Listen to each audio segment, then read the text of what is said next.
할렐루야! 은혜 받으실 하나님의 말씀은 출애굽기 20장 14절의 말씀입니다. 출애굽기 20장 14절의 말씀을 굉장히 짧습니다. 우리가 한 목소리로 합독해 보겠습니다.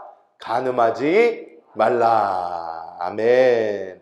오늘 저는 이 출애굽기 20장 14절의 말씀을 가지고 하나님의 그 놀라운 은혜를 진정한 사랑이란 제목으로 함께 나누고자 합니다. 우리는 십계명을 이제 쭉 해왔습니다. 지난주는 우리 부활절이었기 때문에 부활 팩트 체크해서 우리가 부활에 대한 메시지를 나누었는데 지금까지 우리는 십계명을 계속 봐오고 있습니다. 그래서 하나님께서 우리 사람에게 허락하신 첫 번째 사람과 하나님을 이어주는 계명인 이 안식일을 기억하여 거룩하게 지키라. 이 다음 것이 살인하지 말라. 이때부터 사람에게 주시는 것은요, 굉장히 간단하고 명확합니다. 그냥 간단하고 명확해요. 살인하지 말라. 그리고 이 두 번째로 간음하지 말라. 이렇게 하나님께서 그냥 간단하고 정확하게 말씀을 하십니다. 그래서 지난주에는 이제 생명의 주권이 지지난주죠. 살인하지 말라에서는 생명의 주권이 우리에게 있는 것이 아니라 하나님께 있다. 이것을 배웠고, 또한 마음의 상처를 주고, 예수 그리스도께서 우리에게 주신 것은 상대방에게 상처를 주고 마음의 상처를 주는 것도 살인과 똑같은 것이다. 이렇게 하면서 우리에게 더 높은, 어떻게 보면 하나님의 생명이 아니고서는 살 수 없는 그 삶을 주님께서는 우리에게 보여주신 줄 믿습니다. 그래서 오늘은 이 간음하지 말라, 굉장히 짧은데요, 이 말씀을 통해서 하나님께서 우리에게 주시는 메시지는 무엇인가, 우리가 함께 나눠보도록 하겠습니다. 먼저 말씀 그 자체를 우리가 한번 보면요, 간음하지 말라, 어떻게 보면 그 십계명 중에 되게 짧아요. 딱 두 단어만 써져 있는데, 이 간음이라는 단어가 나프라는 단어가 쓰여졌습니다. 나프라는 단어가 쓰여졌는데, 이 나프라는 말은 간음이나 배교를 뜻합니다. 배교, 그러니까 하나님을 떠난 그 삶의 의미를 하는데, 오늘 말씀하는 이 간음이라는 이 단어는 육체적 간음을 이야기하고 있습니다. 십계명에서 말하는 간음은 이 육체적 간음을 이야기합니다. 왜냐? 이것은 사람에게 주신 거예요. 하나님이 하나님께 지킬 것, 1계명부터 쭉 해서 하나님께 주신 것은 따로 있었고, 하나님과 사람을 이어주는 안식일을 기억하여 거룩하게 지키라. 살인하지 말라. 이 다음에 간음하지 말라. 내 부모를 공경하라. 살인하지 말라. 간음하지 말라. 이렇게 말씀을 하셨는데, 이 간음하지 말라는 사람에게 주신 육체적 간음을 범하지 말라. 이렇게 이야기하고 있습니다. 성경에서 말하는 간음은 세 가지 경우를 의미합니다. 세 가지 경우. 첫 번째, 다른 사람의 아내와의 부적절한 관계를 맺는 것입니다. 이것이 간음이고, 또 다른 사람의 약혼한 관계, 약혼자와 부적절한 관계를 맺었을 때 이것 또한 간음이고, 미혼녀가 유부남과 관계를 맺을 때도 이것은 부적절한 것이다. 이렇게 성경은 간음에 대해서 이야기를 합니다. 간음이 왜 그렇게 하나님이 하지 말라라고 정확하게 말씀을 해주셨나 보면, 이 말씀은 가정을 지키는 데 포커스가 있습니다. 가정을 지키는 데 포커스가 있어요. 간음으로 인해서 어떤 결과가 일어나냐면 가정이 깨져버려요. 가정이 깨져버립니다. 그래서 하나님은 이 가정을 지키고 합법적인 자손을 지키는 데에 의미를 두신 것인 줄 믿습니다. 그래서 간음은 어떤 악영향을 우리의 삶에 미치는가 보면, 먼저 하나님과 우리의 관계에 굉장한 큰 악영향을 미칩니다. 간음은 큰 죄이기 때문에 우리가 간음죄를 범하게 되면 하나님과 우리의 관계가 올바로 이루어질 수가 없어요. 내가 간음죄를 범하고 있으면서 하나님께 나와 기도를 한다, 하나님과의 어떤 교통을 갖는다, 말이 안 돼요. 하면 내 속에서 하나님이 주시는 그 부담이 너무 클 거예요. 너 이거 잘못하고 있는 거다. 너 이거 올바른 거 아니다. 너 바로 돌이켜라. 하나님께서는 계속 부담을 주신단 말이에요. 그러니까 우리는 하나님과 우리의 관계가, 내가 간음죄를 범하면 하나님으로부터 멀어지게 됩니다. 사람이 어떤 죄를 져도요, 하나님으로부터 떨어지게 됩니다. 아담과 하와를 보십시오. 아담과 하와가 하나님과의 즐거운 교통의 생활을 하다가 하나님이 먹지 말라는 선악과를 탁 먹었더니 아담과 하와가 어떻게 됩니까? 숨어요. 그냥 숨습니다. 하나님 얼굴을 볼 수가 없는 거예요. 우리가 하나님께서 뭐 하지 마라 했을 때 그것을 우리가 했을 때에 하나님의 그 거룩함과 멀어지게 되고 하나님과의 관계에 큰 악영향을 끼치는 것을 우리가 깨달아야 될 줄 믿습니다. 그리고 우리의 육체에 영향을 미치게 됩니다. 악영향을 미쳐요. 사람들이 질문을 합니다. 요즘에는요, 이 미국에서도 그렇고요, 한국에서도 그렇고 전 세계 어디서나 이런 얘기하는 것이 굉장히 조심스러워요. 한국에는 간통법이 없어졌습니다. 그래서 이제는 간음을 어떻게 보면 독려한다고는 할 수 없겠지만 그걸로도 벌을 주지 않는 사회가 돼버렸어요. 그런데 우리가 볼 때에 이런 무분별한 사람들과의 부적절한 관계를 통해서 어떤 일이 일어나요? 병이 걸리기 시작합니다. 사람에게 그래서 인류 역사를 쭉 보잖아요. 이 성병이라는 것이 어디서 이렇게 생기는가를 보면 이 사람들이 부적절한 관계를 여러 사람들과 맺기 시작하는 그 시점부터 성병이 생깁니다. 그리고 이것이 더 발전하여서 어떻게 보면 이 남자와 남자끼리, 여자와 여자끼리 이렇게 동성애가 이루어지기 시작하면서는 더 큰 병, 에이즈가 생기기 시작합니다. 그래서 이 의사들이 요즘에 제가 이 유튜브에서 봐도요, 이런 것에 대해서 막 설명을 하고 위험에 대해서 설명을 하는데, 위험에 대해서 설명을 할 때에 의사들도요, 유튜브에 나왔는데 말하기를 되게 무서워해요. 동성애자들한테 공격받을까봐, 다른 사람들에게 공격받을까봐. 그런데 정확하게 사실 인류 역사상 히스토리를 봐도 그렇고 의학적으로 봐도 그렇고요, 하나님께서 맺어주신 관계 밖에서 일어나는 모든 것을 통하여 사람에게는 죄가 역사하기 시작하고 그로 인한 여러 가지 병이 따라오게 된다는 것입니다. 그래서 우리의 육신에게 굉장히 큰 악영향을 미치게 됩니다. 저만 그렇습니까? 우리 스스로만 그렇습니까? 우리의 배우자에게도 당연히 큰 영향을 미쳐요. 그들의 마음을 다치게 하고 깨지게 하고 가정을 파탄시키며 어떤 역사를 일으킵니까? 상대방에게도 굉장히 악영향을 미치게 되는 것입니다. 또한 나뿐만이 아니라 내가 부적절한 관계를 가지고 있는 그 상대방에게도 큰 악영향을 미치게 됩니다. 정신이 파탄나게 되고요, 올바르지 않은 생각을 갖게 되고 모든 그 상대방의 가정도 파탄이 나는 그런 악한 결과를 미치게 되고, 그 부적절한 관계를 맺고 있는 상대의 배우자가 있다면 그 배우자에게도 굉장히 큰 악영향을 미치게 된다는 것입니다. 그래서 우리는 이 간음죄를 정말 조심해야 합니다. 이것은 백해무익합니다. 좋은 일이 하나도 없어요. 그러면 우리가 하나님께서 이것을 통해서 우리에게 알려주시는 것은 무엇이냐? 바로 결혼이 그래서 중요하다는 것입니다. 결혼이 중요하다는 것입니다. 이 결혼을 보면요, 결혼식에 가면 저도 나이가 아직 젊지만 결혼을 2번 주례해 봤습니다. 2번 주례를 섰는데 첫 번째 주례가 저희 처남 주례였어요. 저희 처남이 결혼을 해야 되는데 어디서 결혼을 하나 하다가 제가 여의도 순복음교회에서 해라. 그랬더니 여의도 순복음교회 거기에서 결혼을 하는데 있는 그 규정이 뭐냐면 순복음교회 목사가 주례를 봐야 돼요. 순복음교회 목사가 주례를 봐야 된대요. 그래서 야, 내가 봐줄게. 내가 봐줄 테니까 자, 결혼해라. 그래서 제 이름을 집어넣고 제가 가서 이제 제가 주례를 봐줬습니다. 그리고 제가 전에 섬기던 교회에서 한 집사님 결혼하시는데 그때도 이제 제가 주례를 봤어요. 근데 이 주례를 볼 때에 목사가 성혼 선포라는 것을 합니다.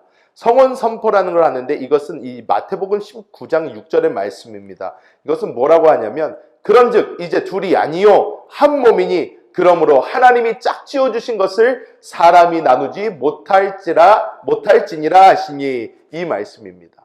이 말씀입니다. 근데 하나님께서 왜 결혼을 그렇게 중요하게 생각을 하시나 우리는 봐야 됩니다.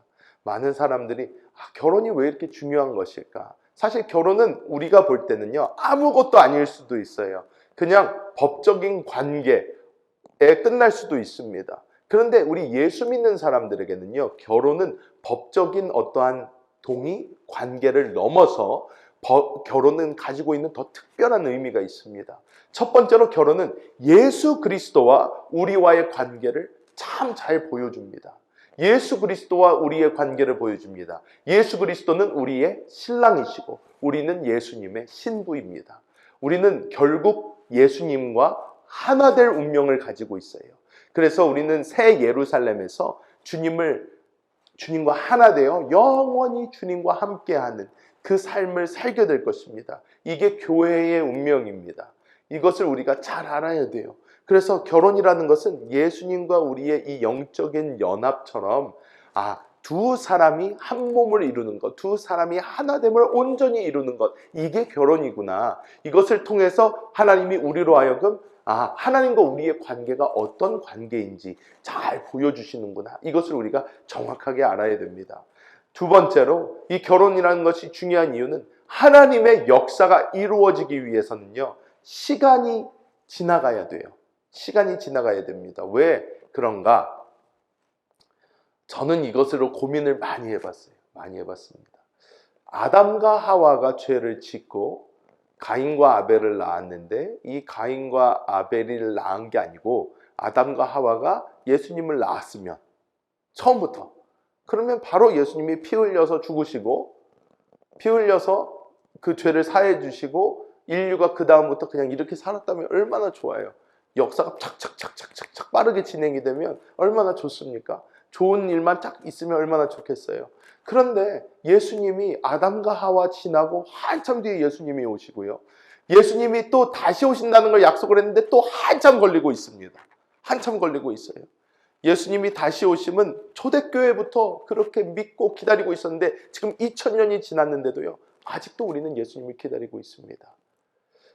제가 요번에 되게 재밌는 영상을 하나 봤어요. 무슨 영상을 봤냐면 어떤 목사님이 나오셔서 이걸 막 말씀을 하시는데 이것이 맞다 틀리다가 중요한 것이 아니라 이 목사님이 이것을 설명을 해주시는데요. 2017년인가요? 미국을 이렇게 가로지르면서 개기일식, 우리 내일 일어나는 그 솔러 이클립스 있잖아요. 그게 미국을 이렇게 옆으로 가로지르면서 2017년도에 한 번 있었대요.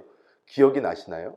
그때 한 번이 있었대요. 옆으로 한번 슉 이렇게 지나갔대요. 그래서 그 솔러 이클립스가 있었고, 요번에는 미국, 멕시코, 미국, 캐나다 쪽을 밑에서 위로 이렇게 샥 지나가는, 이게 이제 요번에 있는 이제 내일 있을 이 솔러 이클립스입니다. 그런데 재밌는 것이 이 오른쪽으로 지나갈 때 미국의 세일럼이라는 도시를 7개 주에 있는 7개의 세일럼이라는 도시를 지나갔대요. 이 솔러 이클립스가. 그러면서 또 밑에서 위로 올라갈 때는 또 어떤, 제가 지명은 까먹었는데 그곳을 또 7번을 지나간대요. 그리고 이곳과 이곳이 만나는 곳, 그러니까 지나가고 이렇게 지나가고 하는 만나는 그곳에 도시가 있는데 그 도시의 이름이요, 랩처예요. 랩처가 뭐예요? 휴거예요. 휴거인데, 그러니까 하나님이 이것을 통해서 우리에게 말씀하시고자 하는 게 무엇인가? 그러면서 그 목사님이 그러는 거예요. 주님 곧 오신다 그러는 거예요. Lord is coming 그러면서 그 목사님이 말씀을 하시는데, 우리는 주님이 오실 거를 너무 기다리고 있어요. 너무 기다리고 있는데 그것이 오래 걸려요. 왜 이렇게 오래 걸린가? 그런데 주님은, 제가 성경을 보면서 깨닫게 된 것이 무엇이냐면, 하나님은 우리의 자유의지를 존중하셔요. 아담과 하와를 로봇처럼 만들어서 너 이거 먹지 마 그러고 네 그러고 끝까지 안 먹었으면 지금까지 우리 잘 살고 있습니다. 그런데 아담과 하와에게 자유의지를 주셨어요. 너가 먹을 수도 있고 먹지 않을 수도 있을 자유의지를 주셨습니다. 하나님은 그 자유의지를 최대한 존중하시면서 하나님의 경륜을 이루어 가셔요. 하나님의 경륜을 이루어 가시는 데에 사람의 이 자유의지가 하나님의 경륜이 일어나는 데 도움이 되지 않습니다. 많은 사람들이 자기 멋대로 살려고 해요. 그냥 자기 하고 싶은 대로 살려고 해요. 하나님의 뜻, 하나님의 계획 별로 상관하지 않고 자기 그냥 좋게 살기만 원합니다. 많은 사람, 대부분의 사람이 그렇기 때문에 하나님은 그때부터는 뭘 하실 수밖에 없냐?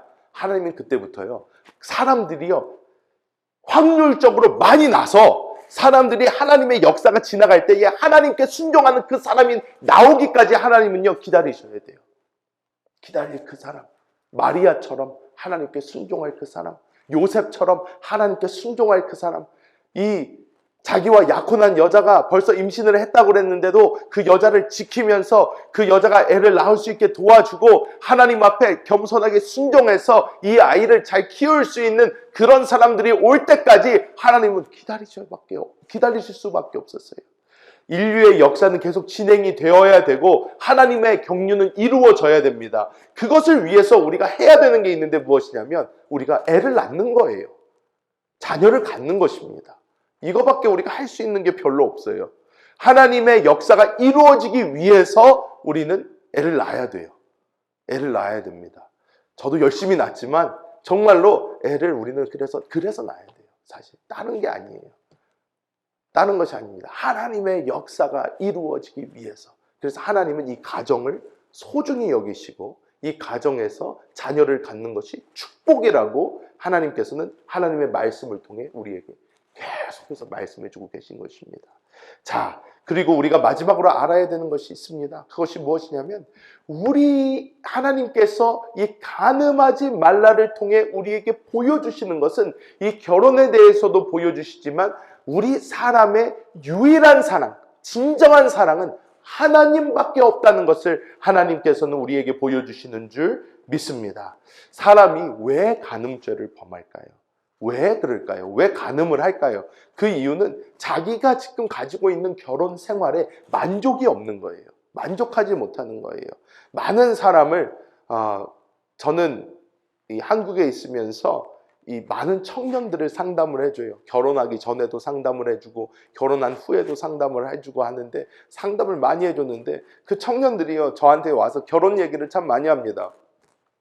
제가 결혼하고 애기 잘 낳고 사는 걸 보고 목사님 어떻게 하면 이렇게 잘 살 수 있을까요? 어떻게 하면 행복한 가정생활을 할 수 있을까요? 하면서 와서 많이 물어봐요. 많이 물어보는데 그럴 때마다 제가 해준 얘기가 있어요. 결혼은 많은 사람들이 행복하려고 한다고 착각을 합니다. 여러분 결혼해보신 분들 어떠십니까? 결혼하니까 너무 행복한가요? 행복한 것도 있죠. 근데 결혼한 사람들은요, 제가 저번에 어디 가서 이 강의를 한번 했는데요. 거기 다 결혼해 있으신 분들이에요. 다 결혼하신 분들인데, 자, 여러분, 우리는 다 꿈을 안고 결혼을 했습니다. 결혼을 했던, 행복할 거라 꿈을 꾸면서 우리 결혼했습니다. 자, 여러분, 결혼하시니까 행복하시죠? 그랬더니 거기 있던 모든 사람들 중에 아멘이요. 한 사람도 못 나오다가요, 갑자기 어떤 남자가 뒤에서 와이프 눈치를 아멘! 이렇게 하는 거예요. 왜? 내가 빨리 아멘 안 하면 혼나겠다 그러니까 이제 아멘 했는데, 그런데 사람들이 어떻게 해요? 다 눈치만 봐요. 얘기 못 합니다. 결혼하기 전보다 지금이 훨씬 행복하십니까? 많은 사람들이요. 아멘? 이게 애매해요. 답이. 왜? 우리는 결혼하면 그냥 행복할 거라고 생각을 하고 결혼을 하는데 결혼을 하면 행복만 있는 게 아니거든요. 행복만 있지 않습니다. 결혼하면 힘든 게 훨씬 많아요. 왜? 이 두 사람이 각자 몇십 년을 따로 혼자 개인적으로 살던 사람인데 이 두 사람이 갑자기 같이 살려고 하면요. 거기서 안 부딪히는 것은요. 말이 안 됩니다. 말이 안 되는 일이에요. 서로 하나도 안 맞아요. 하나도 안 맞아요. 그래서 저희 아내와 저도 농담처럼 많이 얘기를 한 것이 우리가 3달 이상만 사귀었어도 우리는 절대 결혼하지 않았다는 거예요. 왜? 우리 아내랑 저랑요. 맞는 게 하나도 없어요. 성격도 안 맞고 뭐도 안 맞고 아무것도 안 맞아요. 아무것도 안 맞는데 그런데 저희는요. 결혼을 되게 빨리 했거든요. 4월 2일 날 처음 만나서 5월 22일 날 결혼했어요. 그래서 무지 빨리 했어요. 저희 아버지 목사님께서 무조건 시간 없어. 그냥 이제 선교대회 할 때 무조건 해라. 선교대회가 언젠데요? 5월 22일. 지금 4월 달인데 다음 달에 결혼하라고요? 결혼해. 해가지고 그냥 결혼했거든요. 결혼해서 지금 제가 10년도에 결혼했으니까 제가 14년 된 거예요. 결혼한 지 14년. 14년 됐는데 애 5 낳고 잘 살아요. 그냥 잘 살잖아요. 그런데 이것이요. 절대로 그냥 둘이 있으면 행복하니까 모든 게 다 괜찮으니까 이런 게 아니에요. 절대 아닙니다. 사람들이 솔직히 말하면 결혼하기 전이 결혼한 다음보다 훨씬 행복하죠. 왜? 신경 쓸 것도 없어. 걱정할 것도 없어. 누구 뒤치다거리 할 것도 없어요. 나만 잘하면 돼. 얼마나 편합니까? 얼마나 걱정할 것도 없고 좋습니까? 결혼하면 당연히 있는 즐거움이 있죠. 자녀를 보는 즐거움도 있고 또 자손을 보는 즐거움도 있고 많은 즐거움이 있어요. 하지만 중요한 것은 결혼은 내가 행복하기 위해서 하는 게 아니라는 거예요. 절대 아닙니다.